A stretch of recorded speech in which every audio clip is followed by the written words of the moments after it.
Hey, what's up guys? Little man with a big opinion here. Today's video I'm in my prepping food stockpile, and I have a piece of paper, my little cheat sheet, because I can't remember all the stuff off the top of my head. But I'm going to talk about your micros and your macros for your food groups. So everything going through the world right now, for some reason everyone thinks you need to stock up on this stuff. And while it's a good thing to have, you can't eat toilet paper, and you've got maximum of 3 weeks without food, and that's if you're not doing anything before your body will start to shut down. So food, I would say, is just as important as water, if not just right below it. And so your micros are your fats, your proteins, and your carbs. So throughout all of my preps, I try to, those three are definitely covered. The micros, we're still working on that. So one of the easiest carbs to stock up for preppers is going to be your rice. And these are the big 64 ounce containers. So you can store stuff in that. Here's a leftover Mylar bag I've got. And I got the 5-gallon ones, and I think next time I'm not going to go 5-gallon. Just because, I think I'll go gallon, because if I open up a gallon one in 1 week, then I feel like I would eat that rice throughout that week versus, 5. I probably put a month and a half's worth of rice in a 5-gallon bag. So carbs are pretty much covered there. Proteins, for me, most of them come from the pinto beans. And this is just kind of general, just getting calories, getting high number of carbs, getting a high amount of protein, and just adding days of survival with that kind of stuff. And I do have other stuff that, will make life more bearable. And so you're not just eating rice and beans all the time. And then the last one is fats. That one, I tend to have it come from sugars. So, for instance, here's a small jar of sugar. And so we'll add sugar to oatmeal. Another really good way to get fats in, peanut butter. And so definitely store a lot of peanut butter. Peanut butter also doubles as a small protein source as well. Roughly half of the grams of protein when it comes to fat in peanut butter. And then, everything else, it generally has a certain amount of, like, the nutritional value. Like these, I really like these. They were dollar containers of instant potatoes. 440 calories in each one of these, so for $1 they're not bad. Small level of protein, small level of fat, but it's something to help substitute not eating rice and beans all the time. So then going into your macros, and some of these foods I might showcase again just because they tend to have not just their macro qualities, but also micro qualities.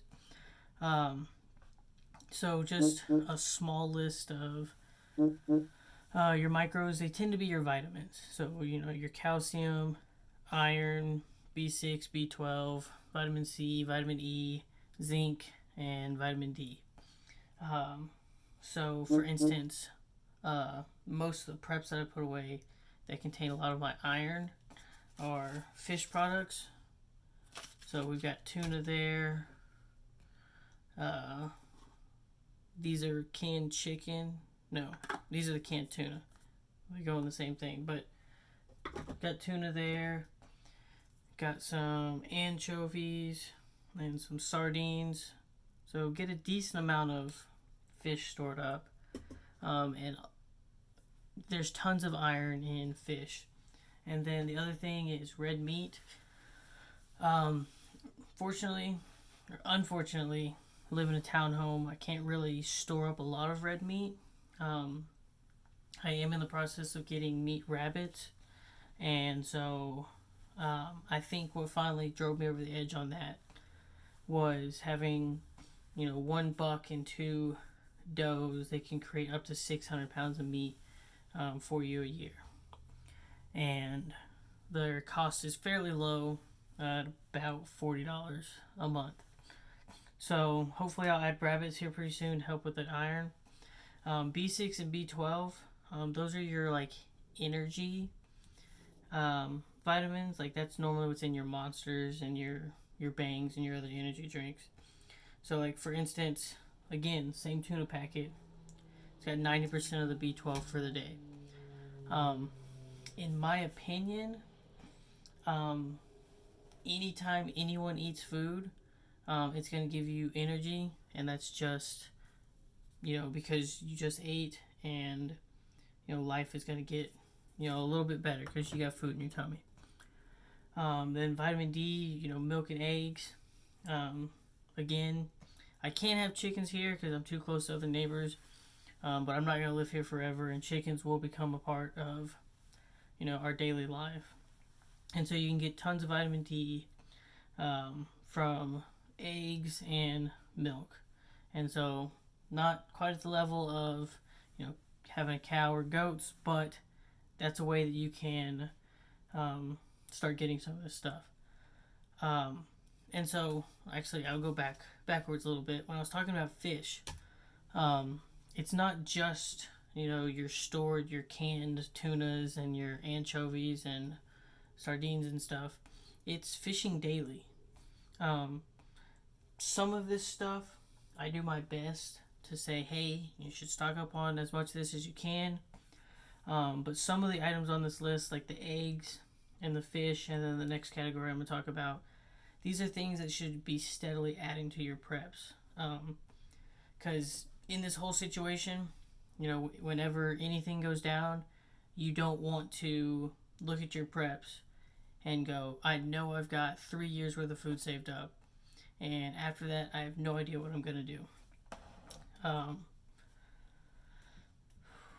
think it was Bear Independent. He was saying, he had a few years worth of prep saved up, and he moved out to Oklahoma, and they're living off of their preps until he gets his homestead established, until it's to the point where he's adding from the fruits of his labor instead of using everything he's producing and then having to go into your store, your stockpile. Because if you're just relying on a store or stockpile, then you're going to be in a bad situation after it runs out. It's perfectly okay to say, hey, I'm going to eat rice and beans during the winter, and I'm going to eat, the meat that I salted, and I save this up, I'm going to eat it, and then come springtime, we're going to keep, harvesting plants and fishing and that kind of stuff. So then the last one I'm going to cover is vitamin C. So like I was saying before, I try not to just say store all this stuff up and you'll be fine. You get a decent amount of vitamin C from fruits. So here I've just got a can of peaches. These are pears. Let's see what's underneath them. It might be more fruit, might not be. No, it's not fruit, it's just white chicken. Alright, so I had these couple cans sitting here of fruits. But you can get vitamin C from pears, oranges, grapes, lemons, berries, and all of those can be grown in your, on your property. Growing up in high school, walking to school we had one lady that had like a 30-year-old pear tree, and she never picked them, never did anything with them. And so while they were in season, we went and talked to her about it, and we'd pick one on our way to school, and we'd pick one. She was almost dead center for our travel. And so, after, they start bearing fruit, then that's a solid source of vitamin C and calories. And in my opinion, I really see fruit as kind of a comfort item, just because not a lot of people, eat healthy like they're supposed to these days. So if you were able to feed people oranges that you grew, for one, they're a sweet fruit. They make a really good juice, and it's just an all around. I'd say it's a very positive thing to add to your preps. So on top of not just stocking up on canned fruits and stuff, you can dehydrate fruits. Banana chips are amazing, and same thing with your other staples. Filling up jars with banana fruits, dried blueberries or blackberries. It's gonna significantly words are hard. Significantly, there we go, increase the shelf life of that food item. And that's jumping into a video that I'll do at a later point. That's definitely a way that you can store these fruits so that they're not all just going bad, and it's something you can eat during the winter when stuff like this doesn't grow. So that's a list of your micros and macros. I can just showcase other things that I have that are kind of fit the bill for these items.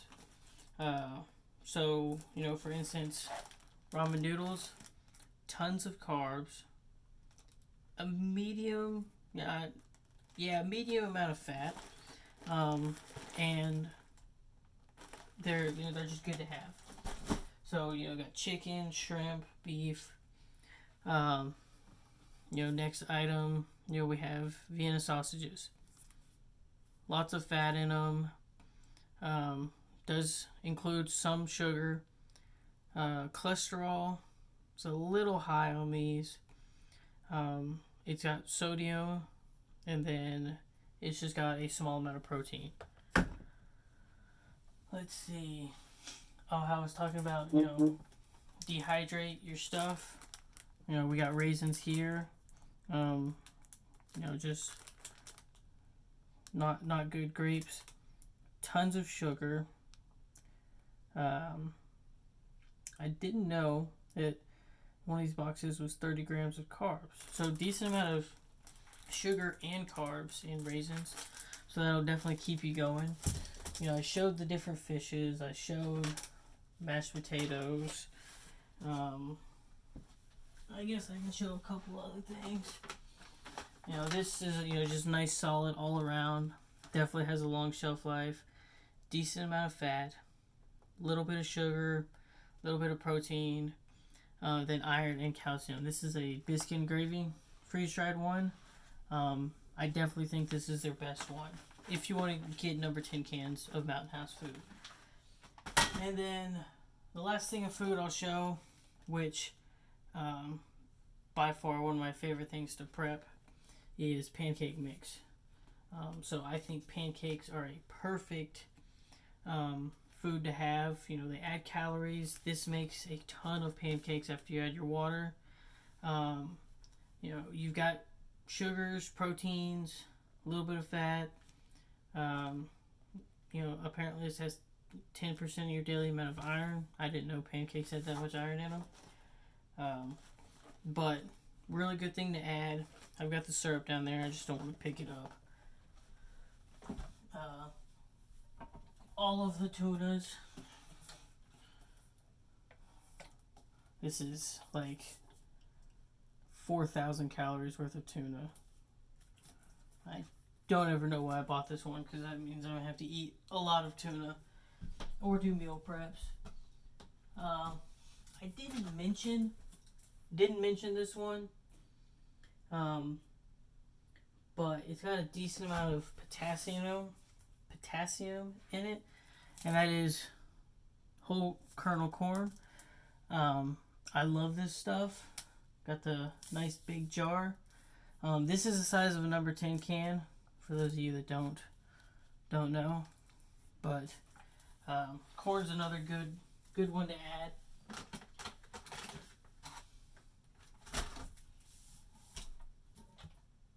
Alright, so that's the end of this video. It's going kind of long. Obviously, I didn't cover everything. I'm not an expert or a nutritionist in this field. Everything I know I learned from YouTube or a Google search. The point of this video is, I think it's easier for you to watch a 15-minute video where I cover the basics and talk a little bit about this, and then you can do extended research if you need to, but maybe this saved you several clicks and going through several pages that, at least for me, when I was making sure of some individual things that I didn't, quite 100% know, I, searched the web and I got several, here's a nutritional guide on how to gain or lose weight. Here's the micros and macros you need to start eating, and, do less of them. Like, I don't need this. I just need this information. So hopefully it helps you guys out. If it does, please consider liking the video. If you like what I'm doing with the channel, please consider subscribing. It helps me out, gives me another reason to make these videos and keep the preps coming. And with that, I'll catch you guys later. Peace.